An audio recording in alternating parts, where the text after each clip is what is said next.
బంగ్లాదేశ్లో ప్రస్తుతం తీవ్రమైన రాజకీయ సంక్షోభం ఏర్పడింది. శుక్రవారం రోజంతా బంగ్లాదేశ్ తాత్కాలిక చీఫ్ లేదా ప్రభుత్వ సలహాదారుడు మహమ్మద్ యూనుస్ రాజీనామా చేస్తారని రాజధాని ఢాకాలో పెద్ద ఎత్తున ఊహాగానాలు వెల్లువెత్తాయి. అంతకు ముందు రోజు ఆర్మీ చీఫ్ జమాన్ ఈ ఏడాది డిసెంబర్లోగా దేశంలో ఎన్నికల్లో నిర్వహించాలని గట్టి వార్నింగ్ ఇచ్చిన తర్వాత యూనుస్ ఇక లాభం లేదనుకుని రాజీనామా చేయాలని నిర్ణయించుకున్నట్లు వార్తలు వస్తున్నాయి. అయితే విద్యార్థి నాయకులు యూనుస్తో మాట్లాడి వెంటనే రాజీనామా చేయాల్సిన అవసరం లేదని, మీకు అండగా ఉంటామని హామీ ఇచ్చారు. మరోపక్క ఆర్మీ చీఫ్ జమాన్కు కౌంటర్ ఇచ్చేందుకు యూనుస్ కూడా పెద్ద ఎత్తున ప్రజల మద్దతును కూడగడుతున్నట్లు వార్తలు వస్తున్నాయి. ఇక తాజా బంగ్లాదేశ్ రాజకీయాల గురించి ప్రత్యేక కథనంలో మరింత సమాచారాన్ని తెలుసుకుందాం.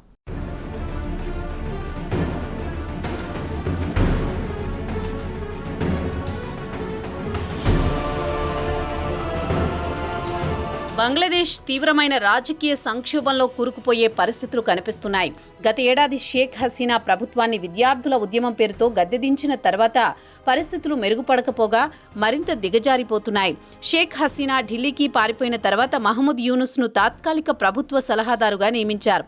ఇటు ఆర్మీ అటు విద్యార్థులు అంతా కలిసి యూనుస్ను తాత్కాలిక ప్రధానిగా బాధ్యతలు అప్పగించారు. బాధ్యతలు స్వీకరించిన తర్వాత ఎన్నికలు జరిపించి గెలిచిన పార్టీకి అధికారం బదలాయిస్తానని చెప్పి ఇప్పటికీ ఎన్నికల ఊసే ఎత్తడం లేదు యూనుస్. దేశ ఆర్థిక వ్యవస్థను చక్కదిద్దాలని, శాంతి భద్రతల పరిస్థితి అస్తవ్యస్తంగా ఉందని చెప్పి ఎన్నికలు వాయిదా వేస్తూ వచ్చారు. ఎన్నికలు ఎప్పుడు అంటే ఆయన సరైన హామీ ఇవ్వడం లేదు.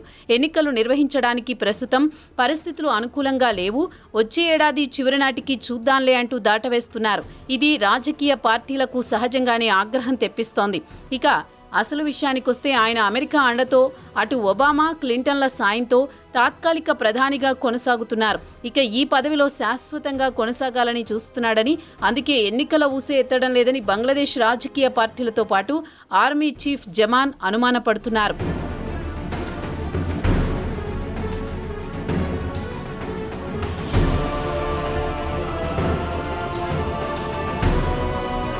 ఇక స్థానిక మీడియాలో వస్తున్న సమాచారం ప్రకారం యూనుస్ ప్రస్తుతం పరిస్థితుల్లో అంటే ఇటు ఆర్మీ చీఫ్, రాజకీయ నాయకుల ఒత్తిడిలో పనిచేయడం కష్టంగా ఉందని చెబుతున్నారు.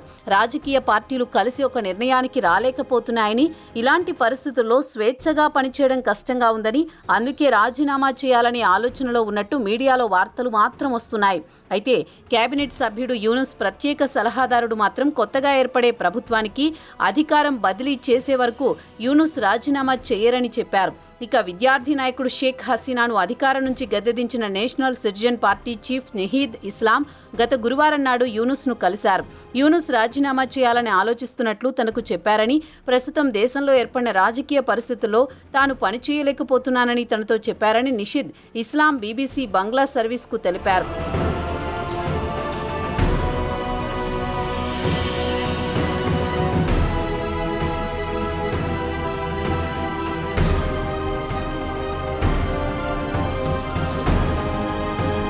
దేశం పూర్తి సంక్షోభంలో కూరుకుపోయినప్పుడే తనను తెచ్చి కూర్చోబెట్టారు.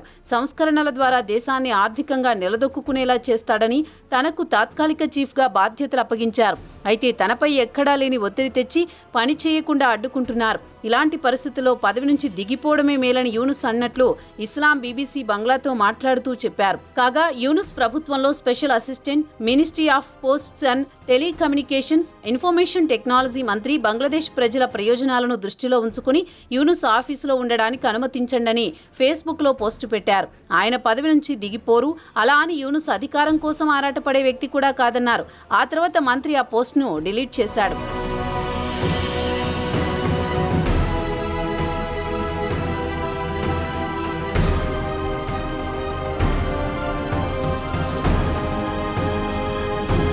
అయితే అనధికారిక వర్గాల సమాచారం ప్రకారం రాజకీయ పార్టీలు తనకు మద్దతు తెలపకపోతే వాస్తవానికి ఆయన రాజీనామా చేయాలనుకున్నారని గురువారం నాడు తన సహచరులతో చెప్పారట.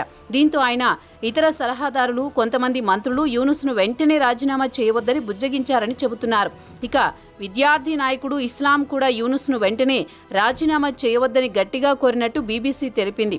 దేశం కోసం, దేశ భద్రత కోసం మీ సేవలు కావాలి, మీరు ధైర్యంగా ఉండండి, ప్రతి ఒక్కరూ మీకు అండగా అండగా ఉంటారని యూనుస్లో ధైర్యం నింపడానికి ప్రయత్నించారు. ఇక ఇస్లాం విషయానికి వస్తే స్టూడెంట్స్ ఎగెనిస్ట్ డిస్క్రిమినేషన్లో కీలకమైన కోఆర్డినేటర్గా వ్యవహరించాడు. యూనుస్ ప్రభుత్వంలో కేబినెట్ హోదా మంత్రి పదవిని దక్కించుకున్నారు. ఈ ఏడాది ఫిబ్రవరి మంత్రి పదవికి రాజీనామా చేసి కొత్తగా ఎన్సీపీ పార్టీ పెట్టారు. దీనికి వెనుక యూనుస్ హస్తం ఉందన్న టాక్ వినిపిస్తోంది.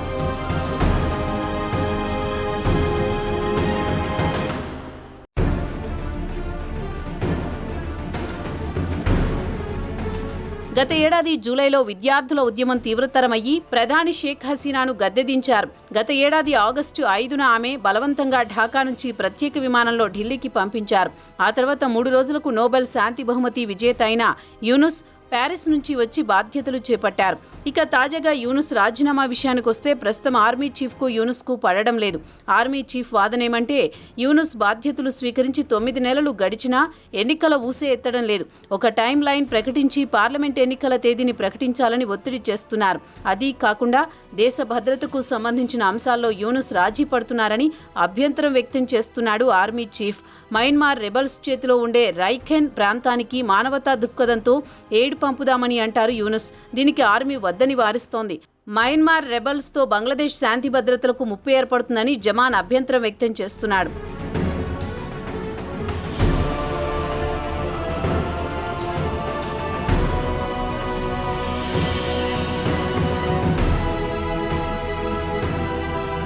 ఇదిలా ఉండగా 3 రోజుల క్రితం ఆర్మీ చీఫ్ వాకర్ ఉజ్ జమాన్తో పాటు నేవీ, ఎయిర్ ఫోర్స్ చీఫ్లు యూనుస్ను కలిసి ఏడాది డిసెంబర్లోగా పార్లమెంట్ ఎన్నికలు నిర్వహించి ఎన్నికల్లో గెలిచిన పార్టీ ప్రభుత్వం బాధ్యతలు అప్పగించాలని కోరారు. మయన్మార్ రెబల్స్కు ఎలాంటి ఎయిడ్ వద్దని నివారించారు. యూనుస్ను కలిసిన తర్వాత రోజు జమాన్ సీనియర్ ఆర్మీ అధికారులతో సమావేశమయ్యారు. దేశంలో శాంతి భద్రతల పరిస్థితిని సమీక్షించారు. ప్రభుత్వం తీసుకుంటున్న నిర్ణయాలు తమకు చెప్పకుండా జరిగిపోతున్నాయని ఆగ్రహం వ్యక్తం చేశారు. దేశంలో శాంతి భద్రతల సమస్య తలెత్తినప్పుడు మనకు ఇబ్బందులు తలెత్తుతాయని జమాన్ అధికారులను అప్రమత్తం చేశారు.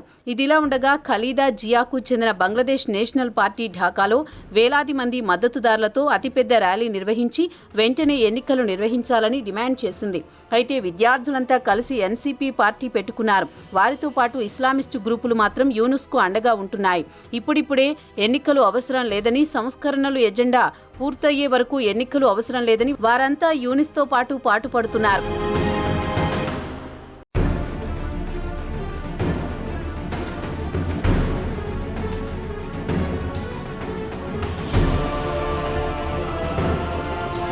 ఇదిలా ఉండగా బీఎన్పీ పార్టీ ఈ వారంలో కేబినెట్ నుంచి విద్యార్థి ప్రతినిధులను తొలగించాలని డిమాండ్ చేసింది. కాగా బీఎన్పీతో పాటు దేశంలోని అన్ని రాజకీయ పార్టీలు వెంటనే ఎన్నికలు నిర్వహించాలని తాత్కాలిక ప్రభుత్వాన్ని డిమాండ్ చేస్తున్నాయి. ఇక యూనుస్ షేక్ హసీనాకు చెందిన అవామీ లీగ్ పార్టీని రద్దు చేశారు.